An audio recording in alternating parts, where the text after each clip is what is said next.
السلام علیکم ورحمۃ اللہ تعالی وبرکاتہ۔ جامعہ رضویہ منظر اسلام کے آن لائن سبق میں آپ کا خیر مقدم ہے۔ پیارے بچوں، کھولتے ہیں اپنی کتاب المعتقد المنتقد صفحہ نمبر 30۔ پہلے کچھ عبارت پڑھ لیتے ہیں، اس کے بعد اس کا مطلب سمجھتے ہیں۔ بسم اللہ الرحمن الرحیم۔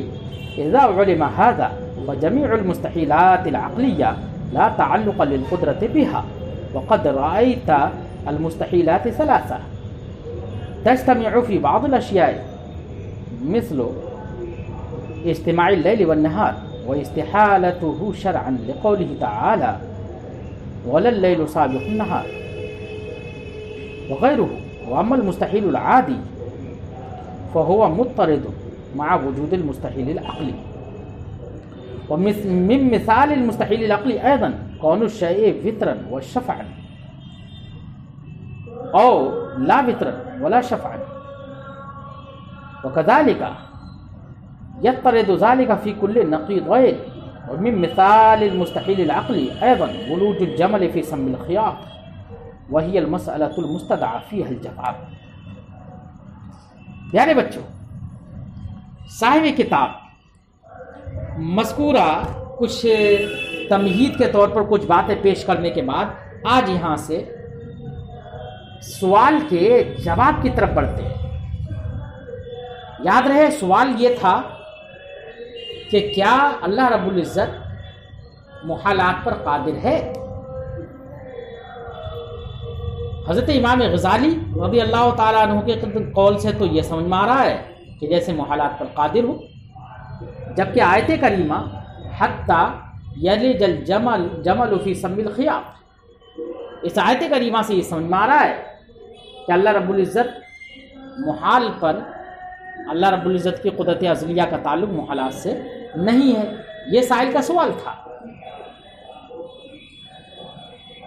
اب جب آپ نے یہ بات سمجھ لی کہ جو شے عقلاً محال ہوتی ہے وہ شرعاً بھی محال ہوتی ہے اور عادتاً بھی محال ہوتی ہے، اور یہ بھی سمجھ لیا جو شرعاً محال ہوتی ہے جو شے وہ عادتاً بھی محال ہوتی ہے، لیکن یہ کوئی ضروری نہیں کہ عقلاً محال ہو، اور یہ بات بھی سمجھ لی کہ جو شے عادتاً محال ہوتی ہے اس کے لیے کوئی ضروری نہیں ہے کہ وہ عقلاً بھی محال ہو اور شرعاً بھی محال ہو۔ جب یہ سب باتیں آپ سمجھ چکے تو اب جواب دینا آسان ہو جائے گا۔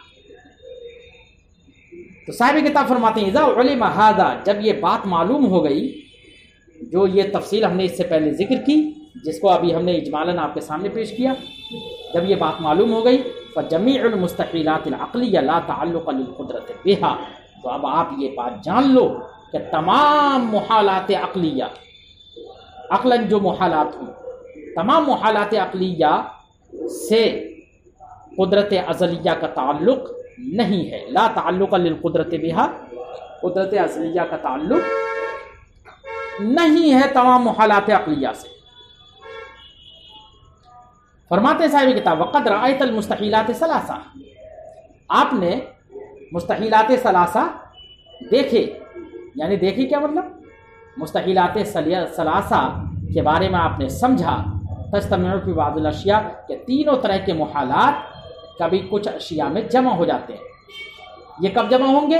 یعنی جو محال ہو عقلاً، جو محال عقلی ہو، تو اگر کہیں پر محال عقلی ہے تو وہاں پر محال شرعی بھی ہوگا اور محال عادی بھی ہوگا۔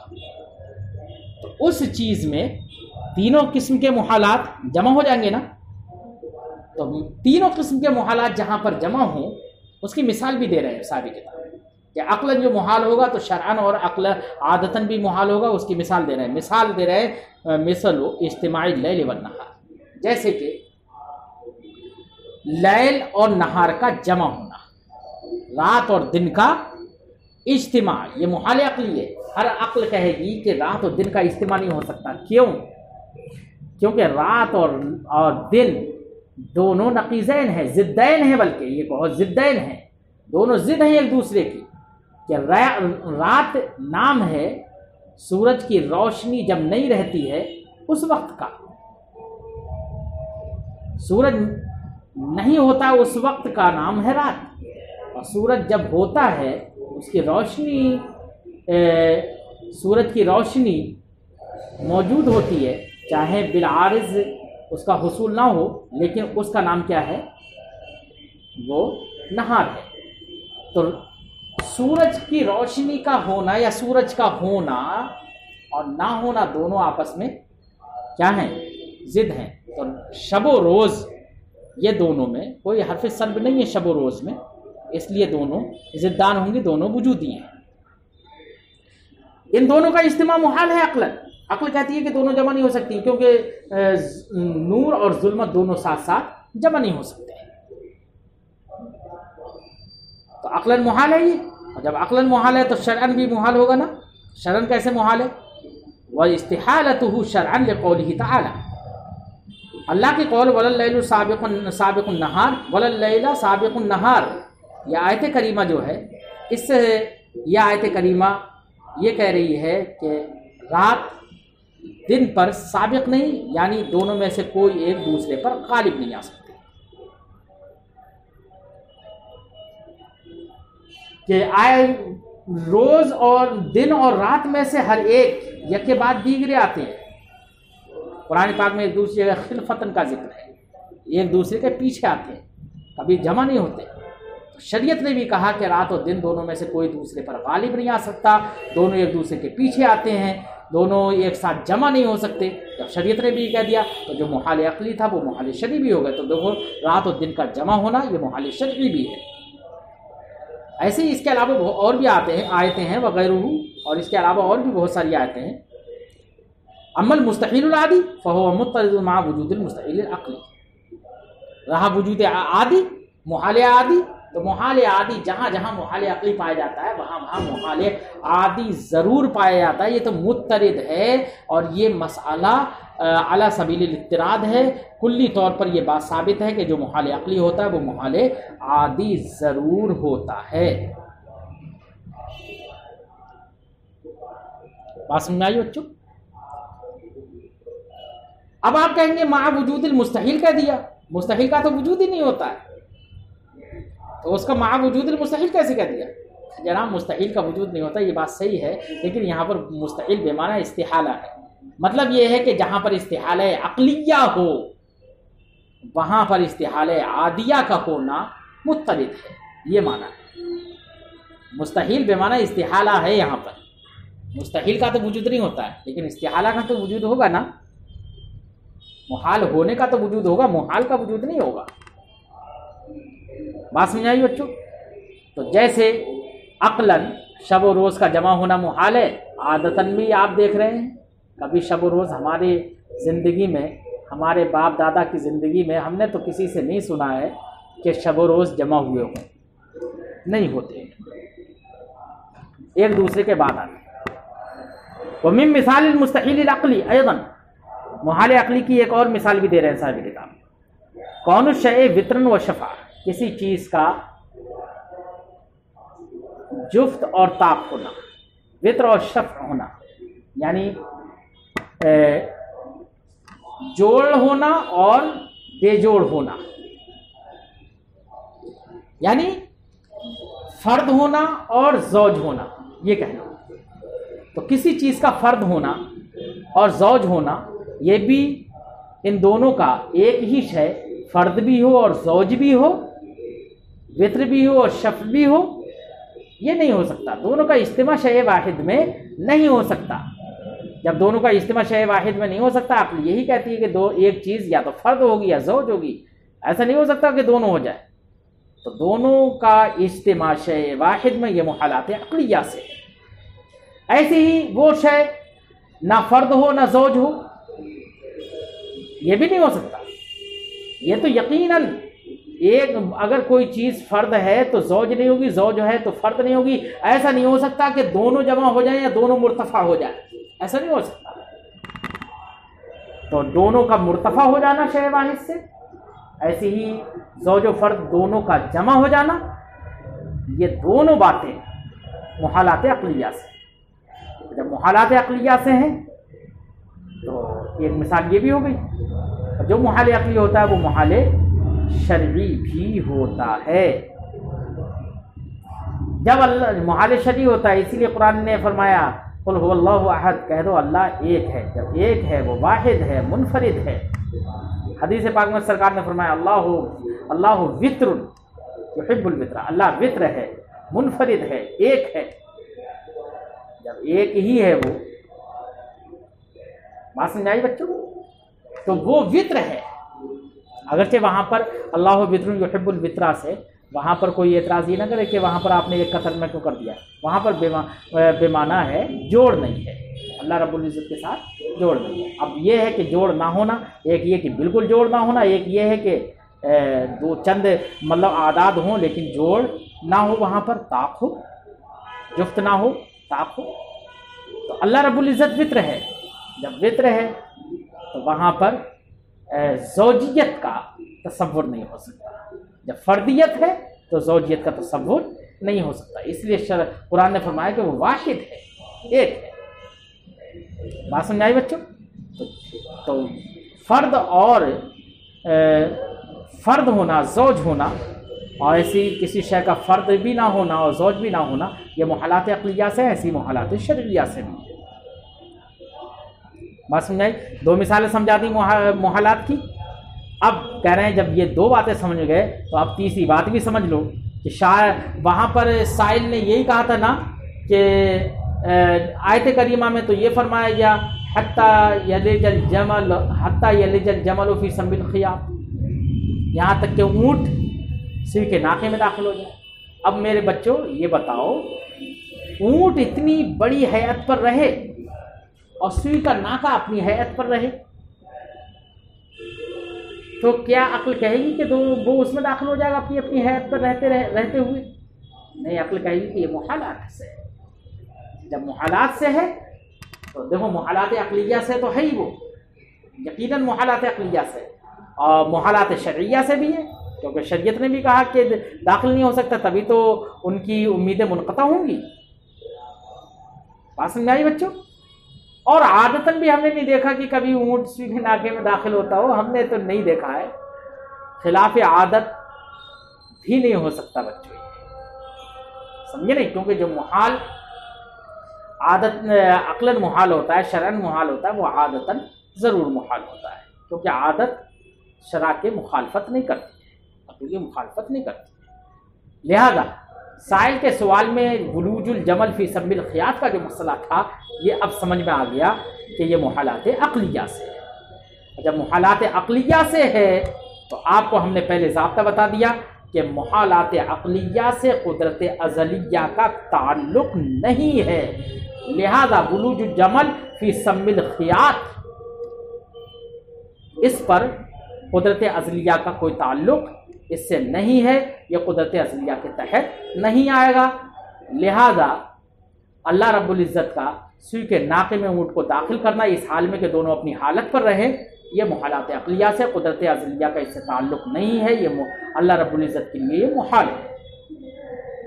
لہذا جو خطبہ یہ کہتے ہیں کہ اللہ رب العزت تو اس بات پر قادر ہے کہ یہ شیشی کیا وہ پوری کائنات کو ایک سوئی کے ناکے میں داخل کر دیں، اور لوگوں کو یہ سمجھاتے ہیں کہ اللہ کی قدرت بہت عظیم ہے، قدرت تو عظیم ہے، لیکن یہ کہنا کہ سوئی کے ناکے میں پوری دنیا کو داخل کر دیں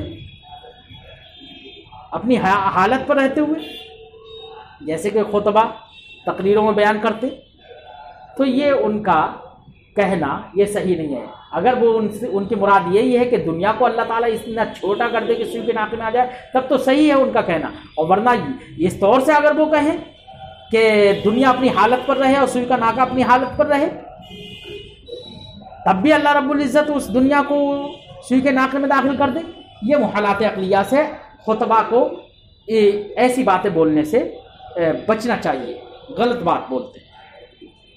فرماتے ہیں صاحب کتاب، ومن مثال المستحیل العقلی ایضا کون الشیء وطرا و شفاء، محالات عقلیہ کی مثال سے ایک یہ بھی مثال ہے شے کا فرد اور زوج ہونا، یا فرد نہ ہونا اور زوج بھی نہ ہونا، ایک ہی شے کا۔ وکذالک یطرد ذلک فی کل النقیضین، ایسے ہی محالات عقلیہ یہ مطرد ہوں گے، کلی طور پر پائے جائیں گے، فی کل نقیضین، ہر دو متخالفین میں، یعنی جہاں پر ایک کا وجود دوسرے کے وجود کے منافی ہو، ایسی دو متنافیین کا اجتماع جہاں پر صحیح نہ ہو، ہر اس جگہ پر ان دونوں کا اجتماع محال عقلی ہو۔ دو مثالیں دی محال عقلی کی، اب آگے فرماتے ہیں من مثال المستحیل العقلی ایضا ولوج الجمل فی سم الخیاط، محالات عقلیہ ہی کی مثالوں سے ایک مثال ولوج الجمل فی سم الخیاط بھی ہے۔ وہی المسألۃ المستدعی فیہا الجواب، یہی ولوج الجمل فی سم الخیاط وہ مسئلہ ہے جس میں جواب طلب کیا گیا ہے۔ سمجھ میں آ گیا نا کہ ولوج الجمل فی سم الخیاط محالات عقلیہ سے ہے، اور ضابطہ ہے کہ جمیع المستحیلات العقلیہ لا تعلق للقدرت بہا، تمام محالات عقلیہ سے قدرت ازلیہ کا تعلق نہیں ہے۔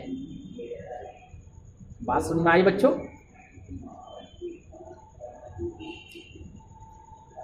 اب ایک اعتراض صاحب کتاب بیان کرنا ہے، اور یہ وہ اعتراض اور وہ شبہہ ہے جو بڑے بڑے بہت سے بڑے جو اپنے آپ کو عقل مند کہتے تھے، اسی شبہ میں اسی غلط فہمی میں مبتلا ہونے کی وجہ سے گمراہ ہو گئے۔ یہ وہ شبہ ہے۔ کیا ہے شبہ؟ ساری کتاب فرماتے فَإِنْ قِيلَ وَإِنْ قِيلَ، اگر اعتراض کیا جائے، ایک شبہ کیا جائے، کیا لِمَا لَمْ يُوصَفِ الْحَقُّ تَعَالَى بِالْاقْتِدَارِ عَلَى ذَلِكَ، یار حق تعالی اس پر قادر ہونے سے موصوف کیوں کر نہیں ہے؟ قادر ہونے سے موصوف ہونا چاہیے۔ کس پر؟ ولوج الجمل فی سم الخیاط، اپنی حالت پر رہے، اس پر قادر ہونا چاہیے، اس کی قدرت سے موصوف ہونا چاہیے اللہ رب العزت۔ اگر وہ موصوف نہیں ہوگا اس پر قدرت سے، تو عدم القول بھی، موصوف نہ ہونے کا قول کرنا یؤدی الی قصر القدرہ وقصورہا، قدرت ازلیہ کے قصور اور کمی کی طرف پہنچائے گا۔ یہ لازم آئے گا کہ قدرت ازلیہ کم ہو جائے، اس کے اندر نقص ہو جائے، اس تک پہنچا دے گا، ہے نا؟ جیسے کہ ایک بڑے جاہل نے کہا تھا کہ اگر اللہ رب العزت کذب پر، کیونکہ کذب محال ہے، کیونکہ ہر عیب اللہ رب العزت کے حق میں کیا ہے؟ محال عقلی ہے، تو اگر اللہ رب العزت کذب پر قادر نہ ہو تو لازم آئے گا قدرت ربانیہ قدرت انسانیہ سے کم ہو جائے۔ جیسے اس بڑے جاہل نے کہا نا، ویسے یہاں پر معترض کہہ رہا ہے کہ اگر ولوج الجمل فی سم الخیاط پر قدرت سے اللہ رب العزت موصوف نہ ہو تو ایسی صورت میں قدرت میں کمی اور قصور لازم آ جائے گا، نقص لازم آ جائے گا، کم ہونا لازم آئے گا۔ اگر یہ اعتراض کیا جائے تو صاحب کتاب فرماتے قل، تو میں جواب دوں گا ذالک لا یؤدی الیہ، محال عقلی سے قدرت ازلیہ کا تعلق نہ ہو تو یہ قصور قدرت کی جانب نہیں پہنچائے گا۔ کیوں؟ قصور قدرت کی جانب اس لیے نہیں پہنچائے گا کیونکہ اللہ رب العزت اس بات پر قادر ہے کہ پوری کائنات کو اتنا چھوٹا کر دے، یا اونٹ کو اتنا چھوٹا کر دے کہ وہ سوئی کے ناکے میں سما جائے، تو سوئی کو، اونٹ کو چھوٹا کرنے پر قادر ہے وہ، یا سوئی کے ناکے کو اتنا وسیع کر دے کہ اونٹ اس میں آ جائے۔ تو جب اللہ رب العزت ان پر قادر ہے، اونٹ کو سوئی کے ناکے میں داخل کرنے پر قادر ہے اس طور سے، تو قدرت میں کہاں کمی ہے؟ قدرت میں کوئی کمی نہیں ہوئی، قصور قدرت میں نہیں ہے، بلکہ قصور تو اس کی عقل میں ہے جو یہ سمجھ رہا ہے۔ فرماتے ہیں قل تو ذالک، میں کہوں گا ذالک لا یؤدی الیہ، محال عقلی پر قدرت نہ ماننا یہ قصور قدرت کی جانب نہیں پہنچائے گا۔ کیوں؟ فإن اللہ قادر علی تصغیر الجمل الی ان یصیر بحیث یلج فی سم الخیاط، کیونکہ اللہ رب العزت قادر ہے اونٹ کو اتنا چھوٹا کرنے پر کہ وہ سم خیاط میں داخل ہو جائے۔ وعلی توسیع سم الخیاط، ایسی اللہ رب العزت قادر ہے سم خیاط یعنی سوئی کے ناکے کو اس حد تک وسیع کرنے پر قادر ہے الی ان یسع الجمل، کہ اونٹ اس میں سما جائے. بس میں آئی. واما ولوجہ فیہ وکل منہما علی صورتہ فذلک من المستحیل العقلی.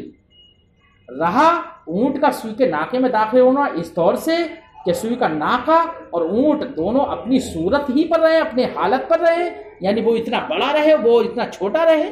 فذلک من المستحیل العقلی، تو ایسی اپنی اپنی صورتوں پر رہیں تو پھر اونٹ کا سوئی کے ناکے میں داخل کرنا یہ محال عقلی سے ہے. الذی نص العلماء علی انہ لا تعلق للقدرت بہ، کہ جس محال عقلی کے سلسلے میں علماء نے یہ صراحت کر دی ہے کہ قدرت ازلیہ کا محال عقلی سے تعلق نہیں ہے، بخلاف المستحیل فی العادہ، برخلاف محال فی العادت کے. اگر کوئی چیز محال فی العادت ہے، محال عقلی نہیں ہے، عادتاً محال ہے، تو عادتاً محال ہے تو عادتاً اس کا وجود نہیں ہوتا ہے. بھئی تو کہ قدرت انسانی اس پر نہیں ہے عادتاً، اس لیے اس کا وجود نہیں ہوتا ہے. تو محال عادی اگر ہے تو محال عادی سے قدرت ازلیہ کا تعلق ہے. بھئی تو کہ وہ لوگوں کی عادت کے خلاف قدرت ازلیہ سے ثابت ہو جائے، جیسے کہ کرامت ہے، مثلا پانی پر چلنا ہے، ہوا میں بغیر آلے کے اڑنا ہے، یہ سب کے سب عادتاً محال ہیں. لیکن اللہ رب العزت کی قدرت کا محال عادی سے تعلق ہے، کیونکہ یہ محال عقلی نہیں ہے، محال عادی ہے. یا محال عادی ہے اس سے تعلق ہے، تو اللہ رب العزت چاہے کسی بندے کو وہ قدرت دے دے کہ وہ بغیر کسی آلے کے ہوا میں بھی اڑے اور بغیر کسی آلے کے وہ پانی پر بھی چلے. تو محال فی العادت کے برخلاف، یعنی محال فی العادت پر قدرت سے، محال فی العادت سے قدرت ازلیہ کا تعلق ہے، محال عقلی سے قدرت ازلیہ کا تعلق نہیں ہے. قلتوں سے اگلے صاحب کتاب بیان کریں گے. آج کی گفتگو ہم یہیں پر ختم کرتے ہیں. السلام علیکم ورحمۃ اللہ تعالی وبرکاتہ.